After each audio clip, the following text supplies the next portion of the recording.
Olá, filhos amados do Senhor Deus. Façamos uma oração para sermos abençoados? Ó Senhor meu Deus, obrigado por mais esse dia. O Senhor tem sido tão incrível em nossas vidas, tanto em nós como nos nossos familiares.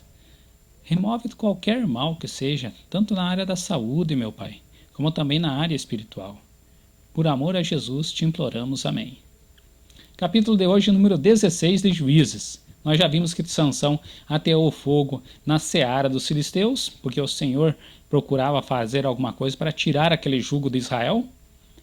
E os filisteus ficaram bravos porque ele ateou fogo com aquelas 300 raposas e feriram ao que seria o seu sogro e aquela que seria sua mulher, mas havia sido dada a outro. E eles foram atrás de Sansão, e Sansão, com uma queixada, matou a 1000 dos filisteus. No capítulo 16, até que enfim aparece em cena a que estávamos esperando, Dalila. Vejamos a partir do versículo 4. E depois disto, aconteceu que se afeiçoou a uma mulher do vale do Soreque, cujo nome era Dalila. Vejamos o que acontece agora. Porque assim como aquela outra havia sido persuadida a persuadir Sansão, com Dalila ocorreria a mesma coisa?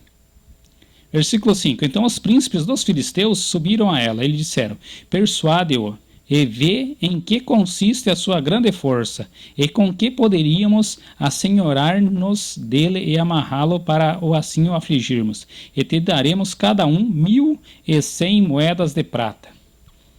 1100 moedas de prata. Se Judas vendeu a Jesus por 30, imagina você 1100 moedas. E quantos estavam ali não são citados. São citados apenas os príncipes dos filisteus, que era mais de um então.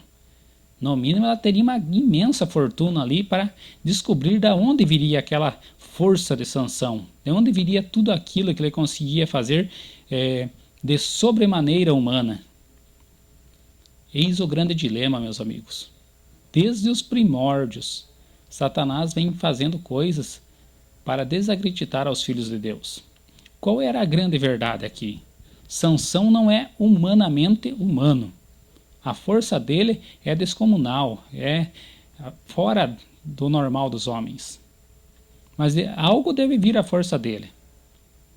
Mas eles não se preocupavam em ser algo espiritual? Algo do Senhor? Não, eles queriam saber algo físico. E assim estava para ter essa guerra espiritual. Ter esse grande conflito.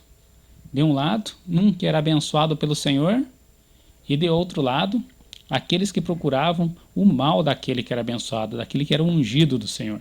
Vejamos o versículo 6. E disse, pois, Dalila a Sansão: declara-me, peço-te, em que consiste a tua grande força, e com que poderias ser amarrado para que te poderem afligir. Agora ainda a mulher chega e começa a fazer perguntas para ele, já diretamente. Né? Qualquer pessoa em sua sã consciência saberia que aquilo ali viria do inimigo.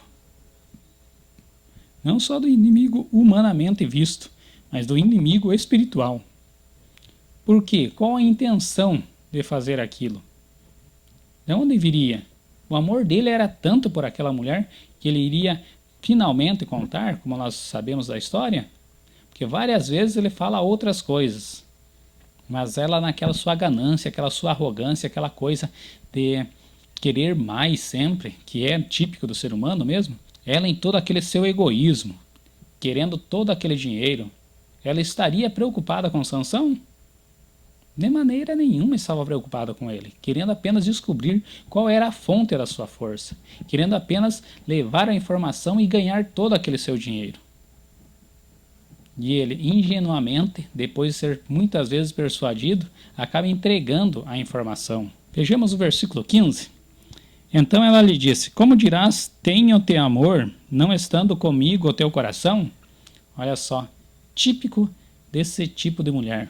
Ficar jogando contra a pessoa, né, o seu sentimento. Ah, você diz que me ama, mas não me conta. Ah, existem coisas que não devem ser compartilhadas.